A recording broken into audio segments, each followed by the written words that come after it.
Assalamualaikum warahmatullahi wabarakatuh. Innal hamdalillah nahmaduhu wa nasta'inuhu wa nastaghfiruh wa na'udzu billahi min shururi anfusina wa min sayyiati a'malina. May yahdihillahu fala mudilla lahu wa may yudlil fala hadiya lahu. Wa ashhadu an la ilaha illallah wahdahu la sharika lahu. Wa ashhadu anna Muhammadan 'abduhu wa rasuluhu wa safiyyuhu wa khaliluhu alladhi istafahu min 'ibadihi adda al-amanata wa ballagha ar-risalah wa nasaha al-ummah wa jahada fillahi haqqa jihadihi hatta tarakana 'ala al-mahajjati al-bayda layluha kanahariha la yazighu 'anha illa halik. Ya ayyuhalladzina amanu taqullaha haqqa tuqatih wa la tamutunna illa wa antum muslimun. Ya ayyuhan nasu taqu rabbakum alladzi khalaqakum min nafsin wahidah wa khalaqa minha zawjaha wa batha minhuma rijalan katsiran wa nisaa'a wattaqullaha alladzi tasaaluna bihi wal arham innallaha kana 'alaykum raqiba. Amma ba'd, fa inna asdaqal hadits kitabullah wa khairal hadi hadi Muhammadin sallallahu alaihi wasallam wa syarrul umuri muhdatsatuha fa inna kulla muhdatsatin bid'ah wa kulla bid'atin dhalalah wa kulla dhalalatin finnar. Ma'asyiral muslimin wal muslimat, jamaah salat Idul Fitri rahimani rahimakumullah. Hari ini kita berbahagia karena kita telah kembali berbuka. Hari ini kita bersukacita karena hari ini kita menunaikan aktivitas ibadah kepada Allah Subhanahu wa taala berupa salat Idul Fitr yang menunjukkan amalan-amalan ibadah siam, qiyam di bulan Ramadan telah usai.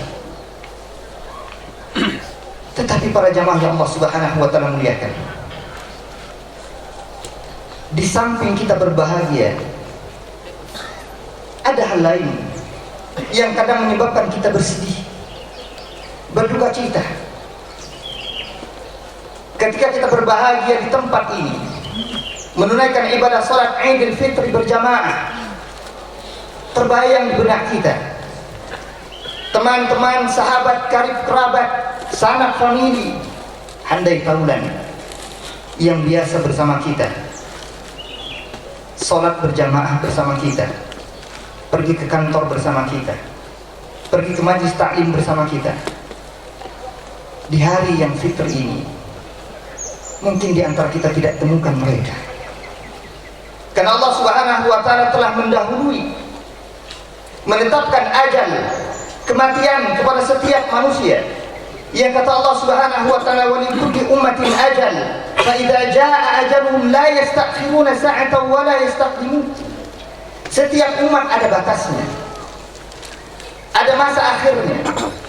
Ketika batasan itu telah datang kepada mereka, mereka tidak mampu untuk menangguhkan, menunda ataupun memajukan kematian. Padahal mereka pun ingin bersama kita hadir di tempat ini untuk menunaikan ibadah salat Idul Fitri berjamaah. Tetapi lebih dahulu ajal, sehingga kita yang kehilangan sahabat, karib, kerabat, teman, bahkan keluarga, entah istri, entah anak, entah orang tuanya, entah kakek neneknya, di sisi yang lain kita bersedih. Tetapi kesedihan itu kemudian sirna seiring dengan lantunan gema takbir yang kita ungkapkan. Allahu Akbar, Allahu Akbar, Allahu Akbar, la ilaha illallah, wallahu akbar, Allahu akbar walillahil hamd. Kita mengagungkan Allah karena semua hina. Kita membesarkan Allah karena semua kecil di hadapan Allah Subhanahu wa taala. Yang agung, yang mulia, yang besar hanya Allah tabaraka wa taala. Semua yang kita anggap selama ini besar, semua kecil di mata Allah. Ketika kita tunduk, sujud, sebagaimana salat Idul Fitri yang baru saja kita lakukan, kita luruhkan, kita haturkan kepada Allah Subhanahu wa taala segala gulana gundah kita, semua keresahan kita, semua kekecewaan kita, semua kesedihan kita, semua sirna. Karena ketika orang kembali kepada Allah Subhanahu wa taala, Allah Tabaraka wa taala akan memberikan segala kemudahannya. Lebih-lebih ketika dia memohon dan meminta kepada Allah Subhanahu wa taala agar dihilangkan segala gulana gundahnya. Sehingga kita pun memohon dan meminta kepada Allah Subhanahu wa taala, semoga kesedihan ini tidak berlarut-larut, tetapi kebahagiaan demi kebahagiaan di alam dunia, lebih-lebih di negeri akhirat. Para jamaah Allah Subhanahu wa taala, ma'asyiral muslimin wal muslimat, jamaah salat Idul Fitri rahimani wa rahimakumullah. Ramadan telah berlalu. 30 hari kita berpuasa. 30 hari kita menaikkan ibadah qiyamul lail. 30 hari kita ditempah, kita belajar bagaimana beribadah kepada Allah Subhanahu wa taala, bagaimana kita mendekatkan diri kepada Allah Subhanahu wa taala. 30 hari lamanya kita sekolah di bulan Ramadan. Semoga kita semua menjadi hamba-hamba Allah Subhanahu wa taala yang benar-benar takut dan bertakwa kepadanya. Karena itulah inti dari aktivitas ibadah siam yang kita lakukan di bulan Ramadan, yang kata Allah Subhanahu wa taala, ya ayyuhalladzina amanu kutiba alaikumus syiyam kama kutiba alal ladzina min qablikum la'allakum tattaqun. Kata Allah, hai orang-orang yang beriman, diwajibkan atas kalian berpuasa sebagaimana diwajibkan atas orang-orang sebelum kalian. Satu yang Allah Subhanahu wa taala inginkan dari kita, la'allakum tattaqun, agar kalian bertakwa, agar kalian takut kepada Allah Subhanahu wa taala. Para jamaah yang Allah Subhanahu wa taala muliakan, tetapi kadang kita temukan sebagian kaum muslimin, Ramadan selesai, Ramadan usai, Ramadan sudah di akhirnya, dia melakukan kembali maksiat kepada Allah, hilang rasa takutnya. Karenanya dari majlis ini, dari mimbar ini yang mulia, saya ingin sampaikan wasiat terbaik dari Allah dan Rasulnya, wasiat ketakwaan kepada siapa saja. Yang pertama, wasiat saya kepada seluruh para pemangku jabatan, kepada para pemimpin, baik skala terkecil sampai skala terbesar. Takutlah kepada Allah Subhanahu wa taala, bertakwalah kepada Allah Subhanahu wa taala. Ayomi masyarakat, perhatikan orang-orang yang ada di bawahmu, berlaku adillah dan bijaklah dalam menetapkan segala keputusan dan ketetapan. Kalau ingin kelak di hari akhir, Allah Subhanahu wa taala akan memberikan naungan sebagaimana dijanjikan oleh Rasul sallallahu alaihi wasallam, sab'atun yudhilluhumullah fi dhillihi yauma la dhilla illa dhilluh, imamun adil. Kata Nabi sallallahu alaihi wasallam, 7 golongan manusia yang Allah Subhanahu wa taala akan berikan naungan di hari itu, di mana di hari itu tidak ada naungan kecuali naungan Allah.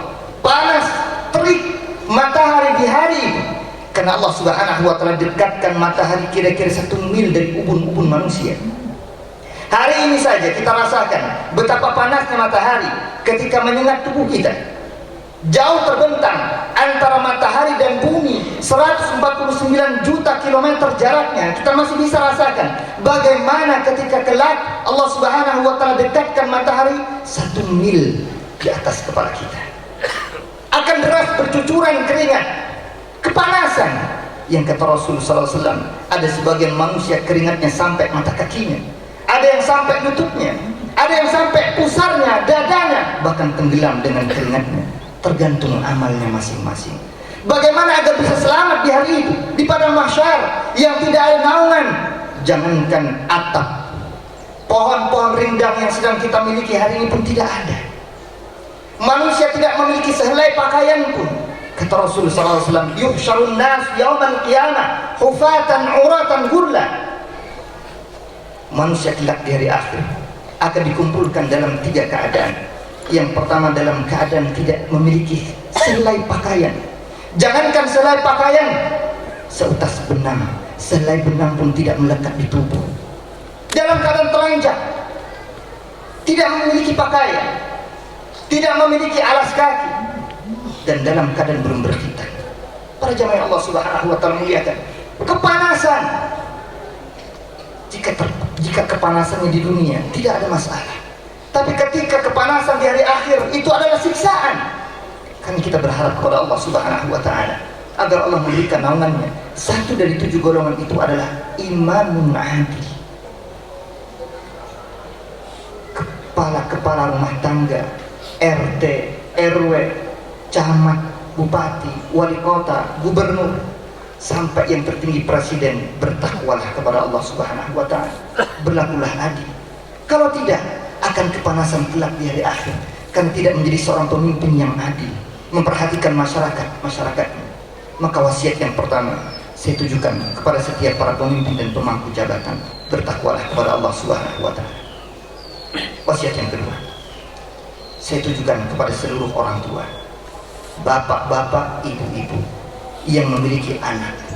Jangan biarkan anak-anak Anda, jangan telantarkan mereka, jangan sampai tidak diberikan nafkah yang baik, yang halal.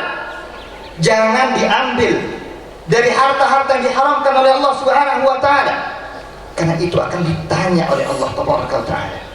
Setiap kita adalah pemimpin. Kullukum ra'in wa kullukum mas'ulun an ra'iyatihi. Bapak, ibu pemimpin untuk anak-anaknya. Apa yang dia perbuat untuk anak-anaknya kelak, ketika hari itu ditanya, apa yang telah kau perbuat untuk anak-anakmu? Berbuatlah sebagaimana Nabi Ibrahim alaihissalam, bagaimana Nabi Yakub alaihissalam, yang difikirkan bukan masalah materi, yang dipikirkan bukan masalah dunia semata, tidak. Yang mereka tanyakan kepada anak-anak mereka, ma ta'buduna min ba'di, apa yang akan kau sembah kelak ketika aku tidak ada? Perhatikan masalah agamanya, pendidikan agama. Jangan kita hanya memikirkan dalam orientasi kita dunia. Dunia boleh kita ambil, tetapi akhirat itu yang paling utama. Walal akhiratu khairul laka minal ula. Urusan-urusan akhirat dikedepankan, diprioritaskan. Tapi banyak kita temukan sebagian bapak dan ibu memperhatikan hanya urusan dunia anak-anaknya, tidak memperhatikan pendidikan agama anak-anaknya. Ini berbahaya. Tanggung jawab orang tua untuk anak-anak bukan hanya urusan dunia saja, bukan hanya urusan nafkah saja, bukan hanya sandang pangan saja, tidak. Tetapi yang terpenting, bagaimana anak bisa memiliki pendidikan agama yang baik dan benar. Jangan sampai menjadi orang-orang yang tersesat, yang padahal itu adalah bekal terbaik yang dimiliki oleh orang tua. Kata Rasul sallallahu alaihi wasallam, "Idza matal insan inqata anhu amaluhu illa min thalath." Ketika anak cucu Adam itu mati, maka semua amal perbuatan yang harusnya dia dapatkan pahala dari perbuatan tersebut akan terputus kecuali tiga. Illa min sadaqatin jariyah, aw 'ilmin yuntafa'u bihi, aw waladin salihin yad'u lahu. Yang pertama sedekah jariyah, yang kedua ilmu yang bermanfaat, dan yang ketiga anak-anak yang soleh yang senantiasa mendoakan kedua orang tuanya. Maka didik baik-baik anak-anak kita semua. Jangan sampai kemudian terkena pergaulan-pergaulan yang tidak baik dan tidak benar. Perhatikan, kontrol mereka. Itu semua demi kemaslahatan para bapak ibu sekalian. Dan anak adalah anugerah sekaligus amanah, dan setiap amanah itu akan dimintai pertanggungjawabannya oleh Allah Subhanahu wa ta'ala. Wasiat yang ketiga kepada seluruh anak-anak, bertakwalah kepada Allah Subhanahu wa ta'ala dalam menjaga hak-hak orang tuamu, bapak ibumu. Berbaktilah kepada mereka, taatlah kepada mereka, jangan melawan. Yang melawan kehendak kedua orang tuanya, maka dia bagian dari orang-orang yang durhaka. Orang-orang yang durhaka tempatnya di neraka Allah Subhanahu wa ta'ala. Maka kepada anak-anak, jangan berselisih dengan kedua orang tuamu dalam urusan apapun, kecuali bapak dan ibumu memerintahkan untuk berbuat maksiat kepada Allah Subhanahu wa ta'ala. Maka Allah Subhanahu wa ta'ala turunkan surah Luqman ayat yang ke-14 dan 15. Allah ingatkan kepada seluruh manusia, wa wassaynal insana biwalidayhi hamalathu ummuhu wahnan ala wahnin wa fisaluhu fi 'amain an ishkurli wa liwalidayya ilayya al-masir. Kata Allah Subhanahu wa ta'ala, kami wasiatkan kepada seluruh manusia, berbaktilah kepada kedua orang tua. Orang tua, ibu mengandung, hamil 9 bulan, 10 bulan, bahkan ada yang sampai setahun. Hari ini mungkin jarang kita dengarkan, tapi dahulu banyak orang yang sampai hamil sampai setahun, bahkan ada yang 2 tahun. Karena belum ditemukan alat-alat canggih semacam hari ini, sesar dan semacam. Para jamaah Allah Subhanahu wa ta'ala muliakan, derita di atas derita, kata Allah. Para wanita hamil, mengandung, melahirkan, menyusui. Maka sudah selayak dan wajib seorang anak berbakti kepada orang tuanya. Akan tetapi dengan syarat, wa in jahadaka ala an tusyrika ma laysa laka bihi 'ilm fala tuti'huma wa sahibuhuma fid dunya ma'rufa. Kata Allah, tetapi jika mereka berdua menghalang-halangi engkau untuk beribadah kepada Allah, malah menyerukan untuk bermaksiat kepada Allah, lebih-lebih untuk melakukan kekufuran dan kesyirikan kepada Allah, jangan taat kepada mereka. Teringat kita seorang sahabat Rasul sallallahu alaihi wasallam, di mana Sa'ad bin Abi Waqqas radhiyallahu anhu arda, sahabat Rasul sallallahu alaihi wasallam yang mulia ini, ketika ia masuk ke dalam Islam, ibundanya tidak terima, ibundanya kafirah. Dia memerintahkan kepada Sa'ad, "Hai Sa'ad, keluar kau dari agama ini, keluar kau dari ajaran baru ini yang dibawa oleh Muhammad. Kalau tidak, aku tidak akan makan, tidak akan minum." Apa jawab Sa'ad bin Abi Waqqas radhiyallahu anhu? Yang kata beliau, ayat surah Luqman diturunkan kepada beliau. Perkara ini berkenan dengan beliau karena ibunya memerintahkan untuk keluar dari Islam.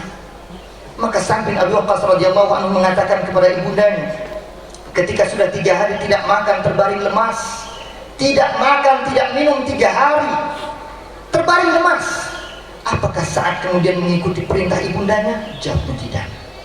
Ini bukan pembangkangan kepada orang tua, karena orang tua yang membangkang kepada Allah Subhanahu wa Ta'ala. Maka tidak tepat ketika sang anak kemudian taat kepada orang tuanya dalam bermaksiat kepada Allah Subhanahu wa Ta'ala. Jika misalkan ada orang tua memerintah kepada anak wanitanya, lepaskan jilbabmu nak, tidak modern, tidak indah, hilang keindahan dan kecantikanmu, maka jangan taat kepada ibu yang memerintahkan untuk melepaskan kerudung. Para jamaah yang Allah Subhanahu wa Ta'ala muliakan, sehingga Allah Subhanahu wa Ta'ala memerintahkan kepada kita wajib taat kepada orang tua kita selama tidak bertentangan dengan nas-nas Allah dan Rasulnya. La ta'ata li makhluqin fi ma'siyatillah.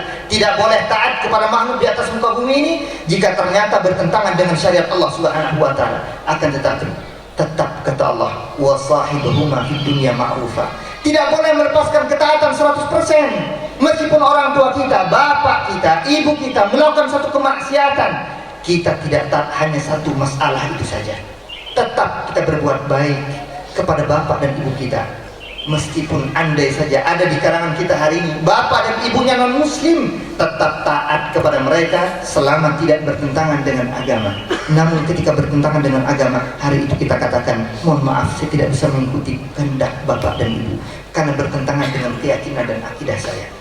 Maka seorang anak wajib hukumnya untuk taat dan berbakti kepada kedua orang tuanya. Wasiat berikutnya kepada para pemuda, anak-anak muda, fisikmu kuat, otakmu kuat, pergunakan usia mudamu itu. Jangan sampai nanti ketika usia tua sudah datang kau menyesal. Pergunakan dalam hal apa? Dalam hal perkara-perkara yang ma'ruf. Jadilah satu di antara 7 golongan manusia yang akan diberikan naungan kelak di hari akhir oleh Allah Subhanahu wa Ta'ala. Siapa dia? Syabun nasha'a fi ibadatillahi azza wa jalla.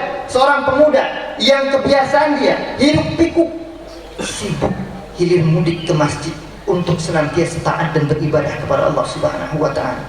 Pagi, siang, sore, malam ke masjid melaksanakan aktivitas ibadah kepada Allah Subhanahu wa Ta'ala. Sibuklah dalam urusan-urusan agama. Jangan disibukkan dengan perkara-perkara yang tidak mendatangkan manfaat sama sekali. Jangankan untuk urusan agama, bahkan untuk urusan dunia pun tidak ada manfaatnya.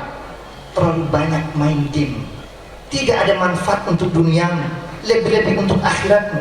Kelak usia itu akan ditanya oleh Allah Subhanahu wa Ta'ala. Kata Rasul sallallahu alaihi wasallam, la tazulu qadama 'abdin hatta yus'ala 'an arba'. Tidak tergelincir kedua kaki manusia ketika itu, ketika meniti di atas sirat, belum digelincirkan sampai ditanya tentang 4 hal. Wa an umrihi, tentang umurnya. Fima afnah, dihabiskan untuk apa? Masa muda, masa keemasan, masa cemerlang dipakai untuk urusan-urusan bermanfaat, minimal untuk urusan dunia manfaatnya, lebih-lebih untuk urusan agama. Hendaknya para pemuda perhatian, takut dan bertakwalah kepada Allah Subhanahu wa Ta'ala. Karena engkau adalah basis, engkau adalah tonggak berdirinya daulah, berdirinya agama, berdirinya negara, berdirinya tatanan masyarakat yang baik dan benar. Para pemuda, ketika para pemudanya sibuk dengan perkara-perkara yang tidak bermanfaat, lebih-lebih maksiat kepada Allah Subhanahu wa Ta'ala, maka akan hancur satu tatanan negara. Wasiat berikutnya saya tujukan kepada para wanita. Wahai para wanita, perhatikan fisikmu, perhatikan badanmu, jaga harga dirimu, jaga auratmu. Jangan diungkap, jangan disingkat, jangan dibuka. Rasul sallallahu alaihi wasallam mengatakan, sinfani min ahli nar lam arahuma qat. Ada dua golongan manusia yang tidak pernah aku lihat sebelumnya. Qaum ma'hum siyad ka'adnabil baqar yadribuna bihan nas. Ada golongan manusia yang mereka memiliki cambuk di tangannya, yang dengan cambuk itu ia pukuli orang-orang, ia cambuki manusia. Dan yang kedua, nisaun kasiyatun ariyatun mumilatun ma'ilat ala ru'usihinna ka'asmatil bukhtil ma'ilah la yadkhulna al-jannata wa la yajidna rihaha. Rawahu Muslim. Kata Rasulullah SAW, yang kedua adalah para wanita yang mereka menggunakan busana, menggunakan pakaian tapi telanjang. Kenapa? Berjalan lenggak-lenggok, memperlihatkan auratnya. Para jamaah yang Allah Subhanahu wa taala melihatkan, para wanita auratnya dari ujung rambut sampai ujung kakinya, kecuali wajah dan tangannya, telapak tangan. Selain itu wajib untuk ditutup. Kalau tidak, ancaman ini bisa terkena kepada para wanita. Takutlah kepada Allah Subhanahu wa taala. Di mana kata Rasul, wanita-wanita ini berada di nerakanya Allah Subhanahu wa taala karena mereka tidak menjaga aurat mereka. Maka perhatikan para ibu-ibu, para wanita-wanita, para pemudi semua, jangan sampai ada aurat kita yang terbuka. Para wanita jaga itu, karena itu bagian dari ketakwaan kepada Allah Subhanahu wa taala. Wasiat yang terakhir untuk saya pribadi dan kita semua, mari kita semua takut kepada Allah Subhanahu wa taala. Bertakwa kepada Allah Subhanahu wa taala dengan sebenar-benarnya takwa. Itulah wasiat Allah Subhanahu wa taala yang Allah katakan dalam surah Al-Baqarah, "Wa tazawwadu fa inna khairaz zadi taqwa wattaquni ya ulil albab." Berbekal dirilah kalian seluruh manusia, sebaik-baik bekal yang kalian bawa hanya satu, takut dan bertakwa kepada Allah Subhanahu wa taala. Padahal kita tahu perjalanan kita masih panjang, dari alam dunia masuk ke alam barzakh. Dari alam barzakh kita tidak tahu sampai kapan akhirnya, baru kemudian dibangkitkan kita di hari kiamat. Di hari kiamat perjalanan jauh, jauh dan jauh. Perbekalan harus banyak.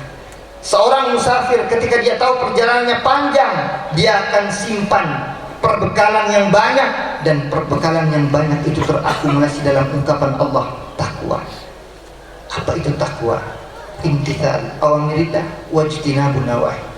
Kita mengimplementasikan, mengaplikasikan dan mengamalkan semua perintah Allah dan Rasulnya, baik yang hukumnya wajib maupun sunnah. Dan kita menjauhi semua larangan Allah dan Rasulnya, baik yang hukumnya makruh, lebih-lebih haram. Kalau kita bertakwa kepada Allah Subhanahu wa taala, maka apa yang kita idam-idamkan selama ini, yaitu surganya Allah Subhanahu wa taala, insyaallah kita akan dapatkan dan kita akan raih. Itu yang Allah Subhanahu wa taala janjikan. Wasari'u ila maghfiratin min rabbikum wa jannatin 'arduha as-samawati wal ard u'iddat lil muttaqin. Kata Allah tabaraka wa taala, bersegeralah kalian menuju ampunan Allah. Allah Subhanahu wa taala pengampun, memberikan ampunan dan maafnya kepada hamba-hambanya akan kembali kepadanya. Dan bersegeralah menuju surganya Allah Subhanahu wa taala yang luasnya seluas langit-langit dan bumi, yang Allah hanya siapkan untuk orang-orang yang bertakwa. Yang tidak bertakwa tidak pantas masuk surga Allah Subhanahu wa taala. Yang bertakwa akan dimasukkan oleh Allah ke dalam surga. Maka madrasah Ramadan yang 30 hari sudah kita lakukan, mudah-mudahan kita bisa bawa ke 11 bulan berikutnya, yaitu berupa ketakwaan kita kepada Allah Subhanahu wa taala. Karena kita beribadah kepada Allah di bulan Ramadan, tetap kita beribadah kepada Allah di 11 bulan lainnya. Kita tidak hanya kenal Allah di bulan Ramadan, tapi kita tetap kenal dan mendekatkan diri kita kepada Allah di bulan 11 lainnya. Semoga Allah Subhanahu wa taala jadikan kita sebagai hamba-hambanya yang beriman kepadanya, yang bertakwa kepadanya, sampai Allah Subhanahu wa taala wafatkan kita kelak. Amin ya rabbal alamin. Innallaha wa malaikatahu yusholluna 'alan nabi ya ayyuhalladzina amanu shallu 'alaihi wa sallimu taslima. Allahumma salli ala Muhammad wa ala ali Muhammad kama sallaita ala Ibrahim wa ala ali Ibrahim innaka Hamidum Majid. Allahumma barik ala Muhammad wa ala ali Muhammad kama barakta ala Ibrahim وعلى آل إبراهيم إنك حميد مجيد. اللهم اغفر للمسلمين والمسلمات والمؤمنين والمؤمنات الأحياء منهم والأموات إنك سميع قريب مجيب الدعوات يا قاضي الحاجات. ربنا هب لنا من أزواجنا وذرياتنا قرة أعين واجعلنا للمتقين إماما. اللهم ادفع عنا الغلاء والبلاء والوباء والطعن والزلازل والمحن ما ظهر منها وما بطن عن بلدنا هذا خاصة وعن بلدان المسلمين عامة يا رب العالمين. ربنا لا تزغ قلوبنا بعد إذ هديتنا وهب لنا من لدنك رحمة إنك أنت الوهاب. ربنا لا تؤاخذنا إن نسينا أو أخطأنا. ربنا ولا تحمل علينا إصرا كما حملته على الذين من قبلنا. ربنا ولا تحملنا ما لا طاقة لنا به واعف عنا واغفر لنا وارحمنا أنت مولانا فانصرنا على القوم الكافرين. اللهم انصر إخواننا المسلمين في كل مكان يا رب العالمين. ربنا ظلمنا أنفسنا وإن لم تغفر لنا وترحمنا لنكونن من الخاسرين. Ya Allah, ya Tuhan kami, jadikanlah kami hamba-Hamba-Mu yang senantiasa taat, patuh, dan senantiasa bersyukur akan nikmat-nikmat yang Kau berikan kepada kami. Ya Allah, ya Tuhan kami, jadikanlah anak-anak keturunan kami anak-anak yang salih dan salihah, yang senantiasa taat kepada-Mu ya Allah, taat kepada Rasul-Mu, dan taat kepada kami sebagai orang tua. Ya Allah, jadikanlah pemimpin-pemimpin kami sebagai pemimpin-pemimpin yang adil dan bijaksana dalam setiap mengeluarkan keputusan-keputusannya. Ya Allah, jadikan kami sebagai hamba-Hamba-Mu yang senantiasa beriman dan bertakwa kepada-Mu ya Allah. Rabbana atina fid dunya hasanah wa fil akhirati hasanah wa qina adzaban nar. Wa sallallahu ala nabiyyina Muhammad wa ala alihi wa sahbihi wa sallam. Ibadallah, innallaha ya'muru bil 'adli wal ihsan وإيتاء ذي القربى وينهى عن الفحشاء والمنكر والبغي يعظكم لعلكم تذكرون. فاذكروا الله العظيم يذكركم واسألوه من فضله يؤتكم ولذكر الله أكبر. السلام عليكم ورحمة الله وبركاته.